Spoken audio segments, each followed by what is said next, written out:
The hidden cost of paradise. Why Portugal is no longer the cheap escape. For years, Portugal was sold to the world as a dream.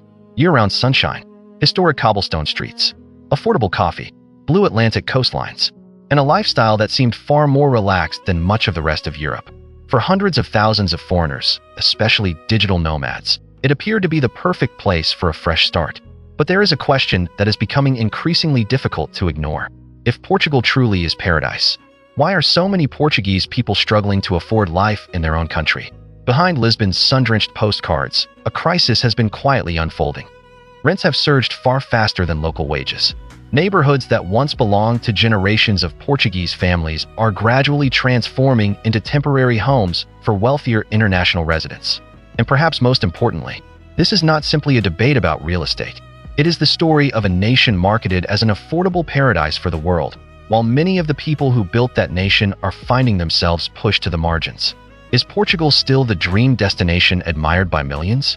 Or is it becoming the clearest example yet of the hidden cost of a paradise that became too successful? And this is only the beginning. The myth of budget paradise. For a very long time, Portugal's image was built around a simple promise.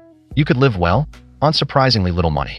Social media was flooded with viral videos showcasing €3 lunches, inexpensive ocean view apartments, and a European lifestyle without the price tag of Paris or London. It was a story that attracted millions of viewers and hundreds of thousands of newcomers. But that story is drifting further from reality. By 2026, the cost of living in many Portuguese cities had risen dramatically. Cafes that once catered to locals increasingly targeted international customers. Neighborhoods known for their simplicity began repositioning themselves as upscale destinations. And the affordability that once defined the country has steadily faded away. The irony is that none of this happened by accident. For years, Portugal achieved exactly what it set out to do. National campaigns successfully attracted tourists, wealthy retirees, technology entrepreneurs, and global investment. The world was invited in, and the world came. But that success created a question that very few people were prepared to answer. What happens when a country marketed as Europe's greatest bargain suddenly becomes a place where its own citizens can no longer afford to live? Because behind Lisbon's picture-perfect postcards, cracks have already begun to appear. Not in the historic squares, not on the sunlit beaches, but in the everyday lives of the people who call this city home. And that is where the story becomes far more complicated. The great housing disconnect. At first glance, Lisbon appears to be thriving. Construction cranes dominate the skyline. Buildings are being renovated. Property prices continue to break records. But for many locals, those numbers are not signs of prosperity. They are signs that they are being left behind. For years, housing prices have risen far faster than Portuguese incomes. The property market has increasingly been shaped by buyers arriving from outside the country. Buyers whose purchasing power often far exceeds that of local residents. Gradually, the value of an apartment stopped reflecting the salaries of the people living in the city. Instead, it began reflecting the budgets of people moving into it. Instead, it reflects what international investors are willing to pay. And once that happens, the entire balance begins to shift. In historic neighborhoods such as Alfama and Graça, an increasing number of apartments have been converted into short-term rentals aimed at tourists. Streets that were once filled with local children, families who had lived side by side for generations, and familiar neighborhood businesses have gradually taken on a different character. At first glance, everything appears improved. The buildings look cleaner. The streets seem more polished. The investment is visible everywhere. But behind the fresh paint lies a reality that is far less visible. Every apartment removed from the long-term housing market means one more family forced to look elsewhere for a place to live. And this is where the story becomes truly painful. A housing crisis is not measured only in buildings or price charts. It is measured in the people who are forced to leave the places where they grew up. The people who watch their childhood neighborhoods become too expensive to remain in. The people who realize that the postal code their families called home for generations no longer feels accessible to them. Because sometimes, losing a home is not simply losing an address. It is losing a sense of belonging. And for a growing number of Lisboetas, that is exactly what is happening. The digital nomad paradox and growing social friction. In many discussions about Portugal's housing crisis, one figure appears again and again. The digital nomad. People who can work from anywhere. Individuals bringing salaries from New York, London, or Berlin into cities where local wages have historically been far lower. And on a personal level, there is nothing inherently wrong with that choice. If you can live near the ocean, enjoy a mild climate, and keep a high-paying remote job, why wouldn't you? The problem begins when tens of thousands of people make the same rational decision at the same time. Because markets do not care about intentions, they respond to purchasing power. A software engineer working remotely for a foreign company can often afford rental prices that a local teacher, nurse, or office worker could never realistically match. And when that happens at scale, the competition stops being equal. It becomes a contest between two completely different economic worlds attempting to coexist in the same city. What makes the situation even more striking is that the divide extends beyond income alone. For years, tax incentive programs designed to attract wealthy foreign residents amplified the imbalance.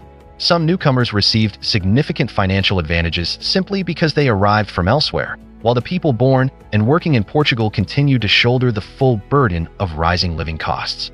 The result was a strange paradox. Two people living in the same apartment building, walking down the same street, drinking coffee in the same cafe, yet existing in two entirely different economic realities. One sees Lisbon as a bargain. The other sees Lisbon as a city that is becoming impossible to afford. And that gap does more than reshape the housing market. It gradually changes how communities perceive themselves. Because cities are not built from concrete alone. They are built from connection, from familiar neighbors, from relationships formed over decades. But when more and more residents see a city as a temporary stop rather than a permanent home, that social foundation begins to weaken, slowly, quietly, and often long before anyone realizes how much has already been lost. But it is incredibly difficult to reverse, and its consequences extend far beyond the numbers displayed on real estate charts. The hollow paradise. At first glance, Lisbon appears busier than ever. Tourists crowd the plazas. New cafes seem to open every month. Freshly renovated buildings shine under the Portuguese sun. Everything appears to be thriving. But look a little closer, and a strange phenomenon begins to emerge. Some neighborhoods come alive during peak tourist season, only to feel almost empty for the rest of the year. Luxury apartments featured in glossy real estate advertisements often sit dark and unoccupied for months at a time. They exist primarily as investment assets, vacation homes, or part-time residences for owners who rarely appear. Meanwhile, the people who keep the city functioning every day are being pushed farther and farther from its center. Teachers, healthcare workers, restaurant staff, drivers, people whose jobs cannot be performed remotely, people who cannot bring international salaries into Lisbon. Many now spend hours commuting from distant suburbs simply to maintain jobs within the city itself. And eventually, the transformation stops being just about housing. It begins appearing on every street corner. Family-owned bakeries that survived for generations quietly disappear. Traditional craftsmen close their doors.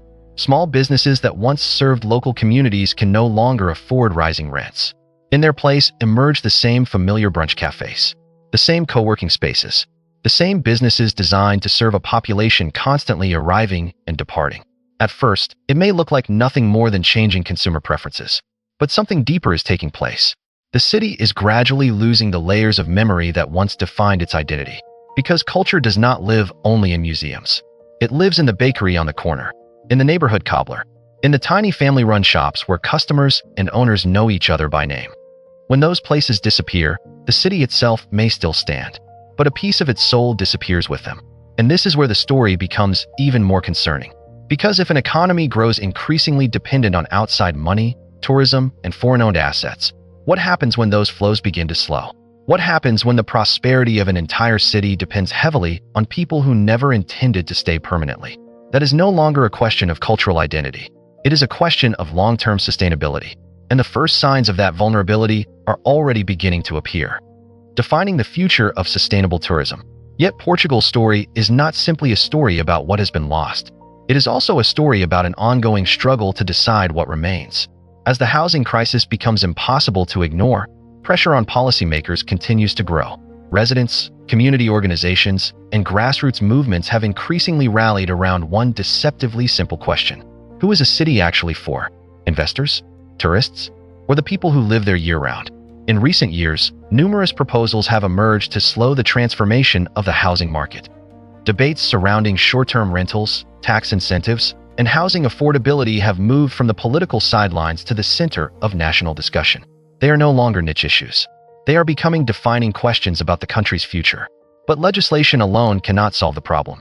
Because this crisis was not created by a single person, and it cannot be fixed by a single policy. What is particularly interesting is that a growing number of foreigners who move to Portugal are beginning to recognize this reality as well. Many arrived seeking a better quality of life, a slower pace, a stronger sense of community, a more human way of living. Ironically, those are often the very qualities that become threatened when rapid growth and rising costs begin reshaping a place faster than local communities can adapt. The challenge, then, is not whether Portugal should welcome newcomers. It is how a country can remain open to the world without pricing out the people who already call it home. Because the most successful cities are not those that attract the most visitors. They are the ones that remain livable for the people who stay. And Portugal now finds itself standing at that crossroads. The decisions made over the next decade may determine whether Lisbon becomes a model for sustainable growth, or a warning about what happens when paradise becomes too valuable for its own residents. They came because they fell in love with this country. They fell in love with its historic neighborhoods, its slower pace of life, its sense of community, the qualities that made Lisbon feel different from almost every other city in the world. But here lies the paradox. If too many people arrive simply to consume those qualities without contributing to their preservation, the very things they love may gradually disappear. Perhaps a more sustainable future begins with a simple idea, not merely living in a city, but becoming part of it. That means supporting local businesses instead of relying exclusively on familiar international brands. It means participating in the community rather than existing alongside it. It means seeing a city not as a product to be consumed, but as the home of millions of other people. It is a conscious form of presence, a way of living that asks a simple question: is my presence helping make this place stronger? Or am I unintentionally making it more fragile?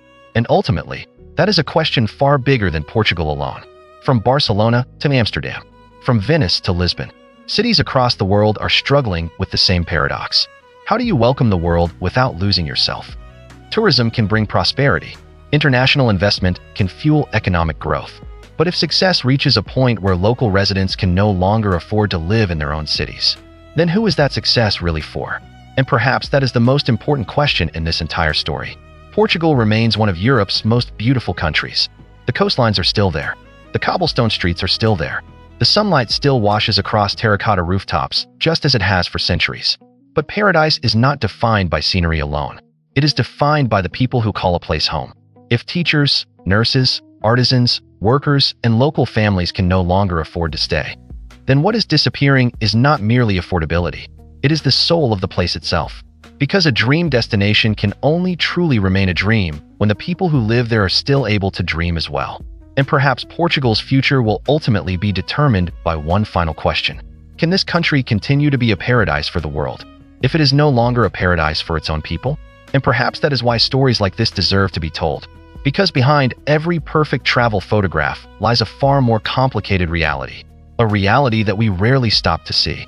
If you enjoy exploring overlooked truths, hidden paradoxes shaping the modern world, and the untold stories behind some of the planet's most famous destinations, be sure to subscribe to Discover Channel, because there are still countless mysteries, countless stories, and countless astonishing truths waiting to be uncovered. Thank you for watching, and I'll see you in the next journey.